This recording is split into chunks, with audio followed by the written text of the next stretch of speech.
Hola, en nuestra clase de hoy vamos a estudiar las transiciones que se dieron desde el mundo antiguo hasta los inicios de la contemporaneidad. Nos referimos a dos transiciones. Una primera que se dio desde el mundo antiguo hacia el mundo feudal y una segunda que se dio desde el mundo feudal hasta los inicios del mundo contemporáneo.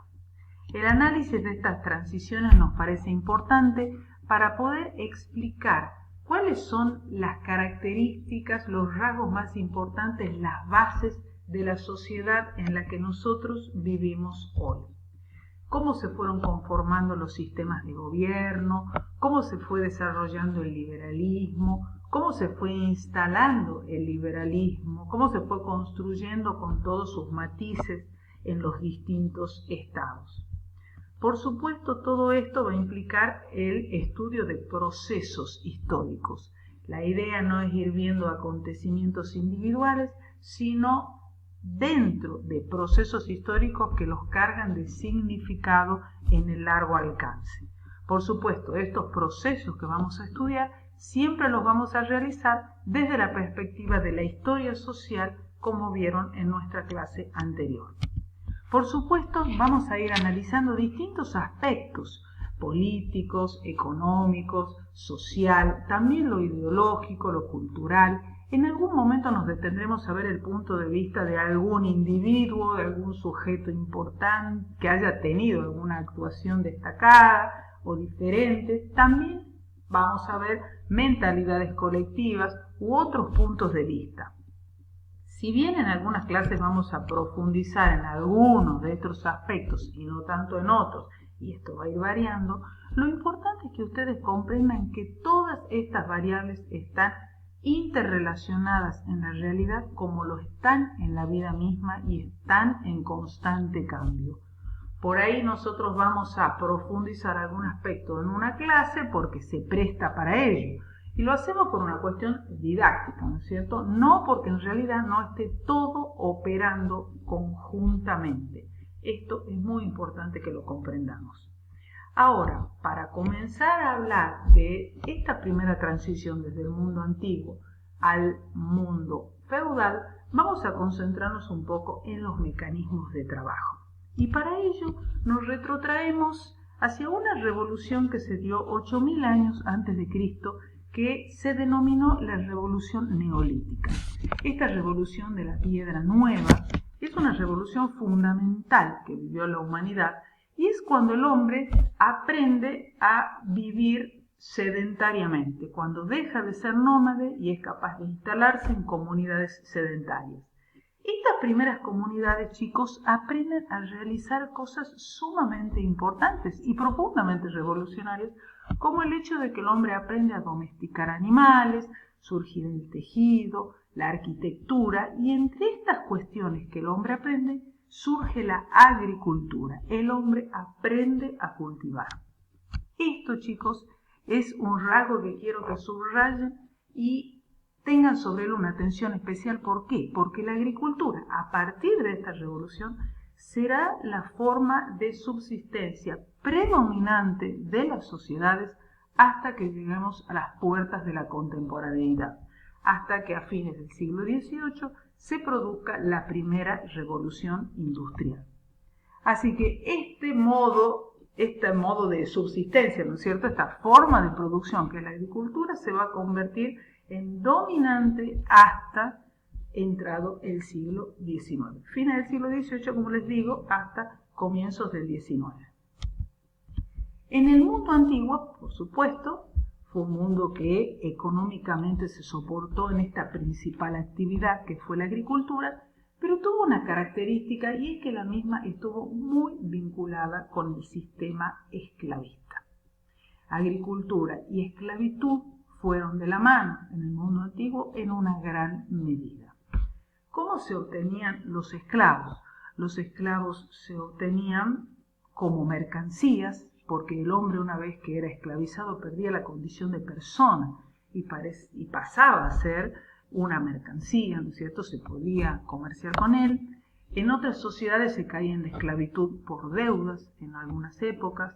En otros casos los esclavos se obtenían luego de las guerras, los prisioneros eran sometidos a la esclavitud y los esclavos pasaban a pertenecer absolutamente a su amo y en todos los casos sufrían un profundo desarraigo. Los esclavos se dedicaron a múltiples actividades en la antigüedad, pero una de las más importantes indudablemente fue la agricultura. Porque en el mundo antiguo, si bien surgieron ciudades importantes y toda una civilización humana, la mayor parte de la población vivía en ámbitos rurales. En este mundo antiguo, como les digo, surgieron grandes ciudades, aparecieron formas de gobierno como la república en el caso de Roma, como la democracia en el caso de Grecia, de la polis griega ateniense, ¿se acuerdan? Donde surge por primera vez esta democracia directa, donde hay una vitalidad cultural que se desarrolla enormemente desde la filosofía, la física, la matemática, pero lo que nosotros queremos destacar es que esto fue posible porque existió un sistema esclavista, o sea, se liberó de manos y cabeza a los ciudadanos, ¿sí? En la polis griega, por ejemplo, para que se dedicaran al ocio creativo y a la reflexión, porque hubo una enorme cantidad de mano de obra esclava que se encargaba de las tareas de subsistencia y posibilitó estos espacios para la creatividad en los ciudadanos. Hacia el siglo III el Imperio Romano, ¿no es cierto?, en el mundo antiguo, va a llegar a un apogeo muy importante, pero a su vez va a iniciar una crisis que se va a ir agudizando a lo largo del tiempo. No vamos a analizar en profundidad la crisis del imperio, pero sí vamos a tomar algunos elementos que nos permiten comprender esta transición. Este sistema esclavista, que vimos que se había instaurado en muchas sociedades del mundo antiguo, en el caso de Roma, en el Bajo Imperio, comienza a ser reemplazado por otras formas de trabajo. Por ejemplo, van surgiendo los colonos y el colonato, van surgiendo otras formas de trabajadores libres. Otra cuestión muy importante en el Bajo Imperio y que tiene que ver con esta transición es el surgimiento del cristianismo. ¿Sí? De la prédica de Jesús de Nazaret va a surgir un movimiento que va a ser el cristianismo, ¿no es cierto?, una nueva religión que lentamente va a ir instalándose en el imperio.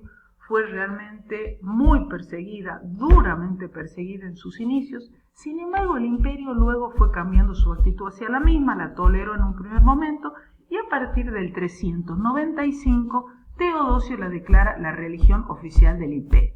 Y a partir de allí la Iglesia va a comenzar a tener un peso distinto en el marco del imperio.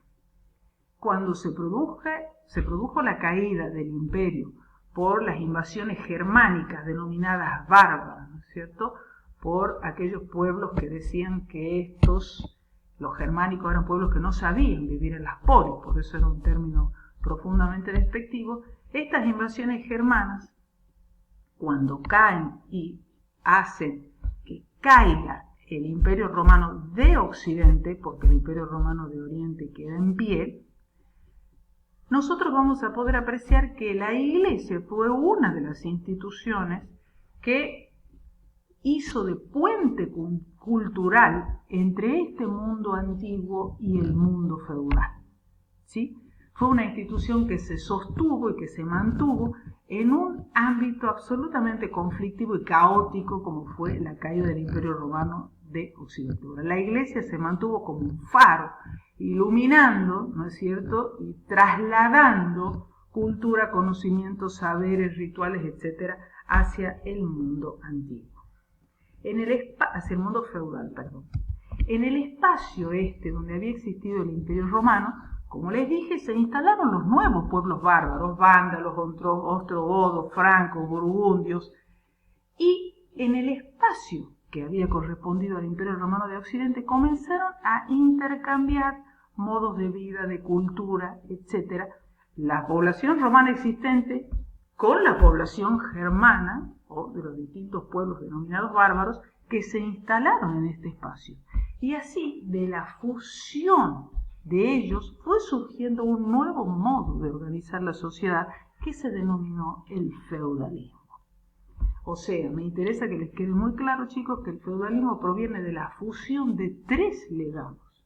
El legado romano, el legado germánico que proveen los pueblos que ingresan al imperio y el legado cristiano, que será un legado importantísimo, y la Iglesia, como les decía, que jugó este rol de puente cultural hacia el medioevo, una vez que llegó a este nuevo mundo, adquirió un poder realmente enorme. ¿Qué caracteriza este nuevo modo de organizar la sociedad, que es el feudalismo? Y bueno, es una sociedad que está en continua guerra. Es una sociedad en la que hay mucha violencia, en la que hay muchos enfrentamientos. ¿Qué ha pasado con el poder político? El poder político hasta el año 800, durante el imperio de Carlomagno, mantuvo, ¿no es cierto?, un poder en manos del emperador muy concentrado. Sin embargo, a partir de la muerte de Carlomagno, y además de una situación de invasiones y mayor inseguridad, esa monarquía se fue vaciando de poder. Entonces tenemos que, a partir de este momento, existe el rey, ¿no es cierto?, existen los emperadores, pero están vacíos de poder prácticamente. Tienen un enorme poder honorífico porque el rey existe, el rey ha sido ungido, por lo tanto incluso se considera que tiene poderes sobrenaturales para curar. Es el primero entre los señores feudales, no hay nadie superior a él, pero el poder efectivo de él ha disminuido enormemente. Y gran parte de ese poder ha drenado a manos de los señores feudales. O sea que en el feudalismo nosotros tenemos una organización política con una monarquía existente, pero mucho más debilitada. El rey tiene la función de paz y justicia, pero los poderes efectivos, judiciales, políticos, etc., los han absorbido los señores feudales, que son realmente como pequeños príncipes cada uno en su feudo. La economía en esta época también ha variado, si consideramos cómo era en el imperio, porque debido a las invasiones, como yo les dije, no solo que se dieron en el siglo V con la caída del imperio, sino después, a partir del siglo IX, de sarracenos, normandos, húngaros sobre la Europa occidental, esto generó que la gente huya de las ciudades y se vaya a vivir mayoritariamente al campo, porque las ciudades son focos a donde van los invasores. La economía entonces se volvió una economía mucho menos mercantilizada, mucho más natural, más cerrada en cada uno de los feudos. Se fue cerrando de tal modo que prácticamente se perdió la moneda, se fue volviendo mucho más primitiva, una escasez de mercado mucho mayor, los intercambios también se reducen enormemente, solo quedan las grandes rutas que mueven los señores feudales. O sea, estamos hablando de una economía que se ha ruralizado enormemente, que se ha tornado mucho más primitiva y más cerrada sobre cada uno de los feudos, que son prácticamente autosuficientes. Si vemos desde el punto de vista social, ¿qué ha pasado en el feudalismo? La sociedad se estructura en base a relaciones personales. Chicos, esto es muy importante. El Estado es sumamente débil porque el monarca, como dijimos, está bastante vacío de poder. Entonces la sociedad, de hecho, se estructura en base a relaciones de vasallaje y relaciones de servidumbre. ¿Qué son estas relaciones feudales de vasallaje? Las relaciones de vasallaje son relaciones que se dan entre nobles. Por un lado el rey o el emperador y por otro lado los señores feudales o los nobles. En general, o un señor feudal más poderoso y un señor feudal menos poderoso, pero son relaciones vasalláticas, o sea, entre nobles. En este caso, el señor menor siempre le brinda un homenaje al señor superior o al rey, ofrece su asistencia militar cuando sea necesaria, su consejo, y además le puede colaborar, por ejemplo, cuando hay que dotar a la hija para que se case o armar a su hijo caballero, y el rey le ofrece a cambio esto se instaló un poquito más adelante, le da una tierra, un feudo, para que él viva de ese feudo. Se lo da en usufructo, no en propiedad absoluta, pero para que él lo maneje.